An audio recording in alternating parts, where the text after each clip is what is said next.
Sup, fucking loonies? Welcome back. Welcome back, I say, after a 4-month break of YouTube. I'm not going to say it was a break because it wasn't intentional.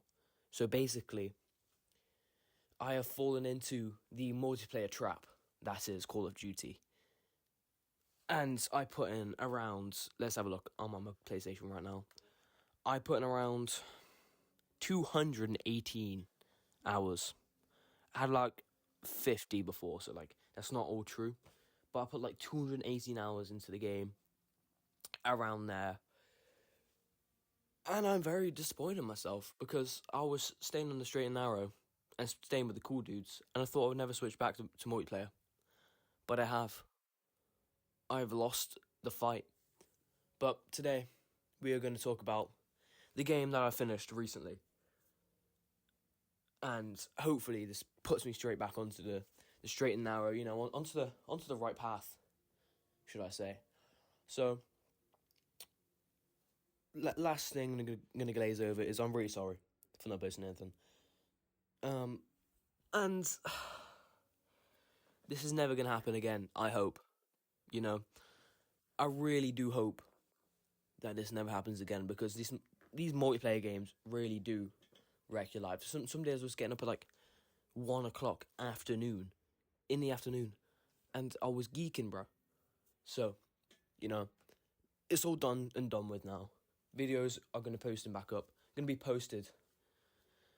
Wait, hold on. Let me phrase that again. Videos are going to be posted quite regularly now, again, as it was before. I only posted like 3 videos, but I got to keep on it. So basically, what we're on about today is Dying Light. Yep, Dying Light. You know the first one? That baddie. Because it's a topic of discussion at the moment, because the new Dying Light games came out. So I thought, playing Dying Light 1, Dying Light 2, and then try and play the Beast. So, yeah, right. So, Dying Light 1, I finished this like a few weeks ago. I think it's a great game. I'm not a fan of zombie games and horror games, except from Resident Evil. Those are the only ones that I like, Resident Evil and Dying Light. Because of, like the survival horror mechanics. I find them too slow, and they're too boring, they're too long. But with Dying Light, it was a perfect mix of everything. You got the parkour mechanics, but then you got the nice little... It's a quick story, by the way. And you got the nice little survival horror aspects of it, with your health, let's say health. But you got to keep your guns stocked up with ammo, and there's very little ammo around, by the way. You got your knives, your melee weapons, they can be damaged, and they can break. So I found that a really, really good thing about Dying Light. And second of all, hold on, let me turn off my PlayStation. Oh yeah.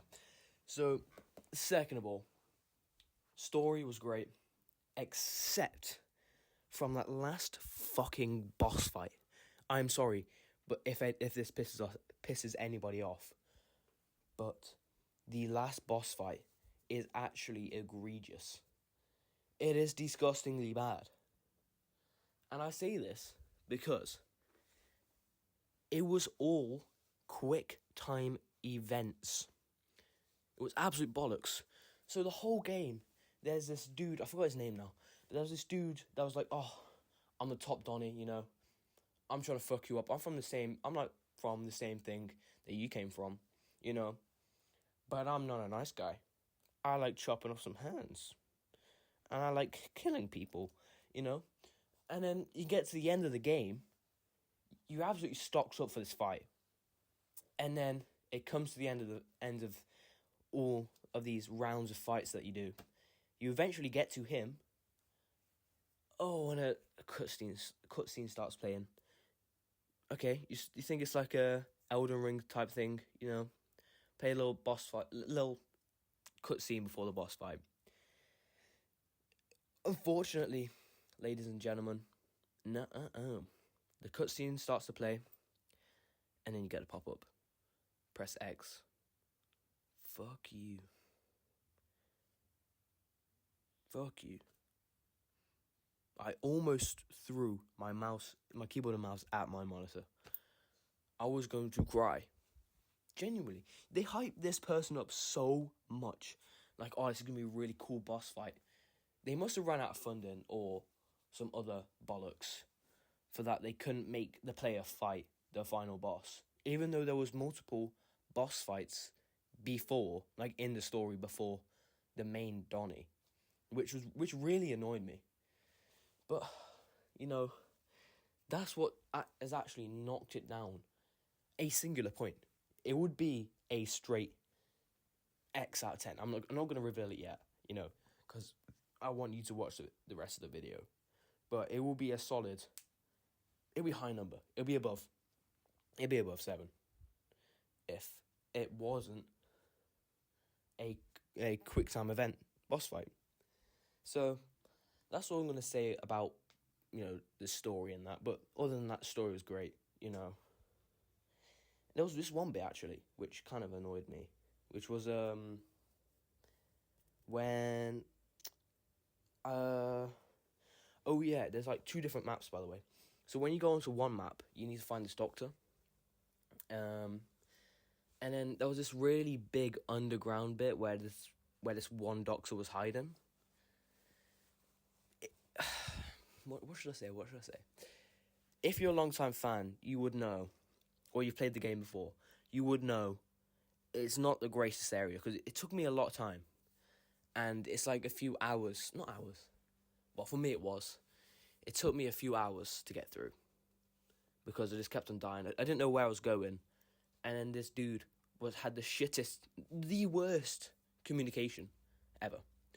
But that hasn't knocked it down any points, because I still found that bit really enjoyable. And the horror in that specific bit was like kicked up like 10 times. And it was actually really scary. Except from the rest of the game. What I'm talking about right now really does not reflect the end score. You know, how many buckets of cum there is. Anyway. The 90% of the game was good horror. Actually, 100% of the game was good horror. And that bit that I was just talking about was like 110% horror. Like, they stepped it up a notch. So I think they could have put a little bit more effort in, you know, the horror before. But the night chases, by the way. So, like, when it turns night, I think it's a lot of, like, the same for a lot of horror games. When it turns night,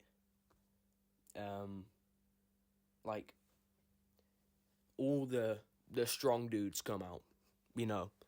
And that was the same in Dying Light. And I thought the night chases were really cool. Especially with the parkour mechanics and all that jazz. You know, so I thoroughly enjoyed this game. I put about, I think it was like 20 hours into the game. So, you know, a short game. I wanted to do all the side quests, this, that, and the other. So, yeah. Very good game. Highly recommend it, by the way. Highly, highly, highly recommend it. And sorry if this wasn't a really in-depth description of the game and, like, review, because I kind of played it a few weeks ago. And then after that, I've been playing this one game, which I'm going to reveal Wednesday. That's when the next video is going to come out. So, yeah.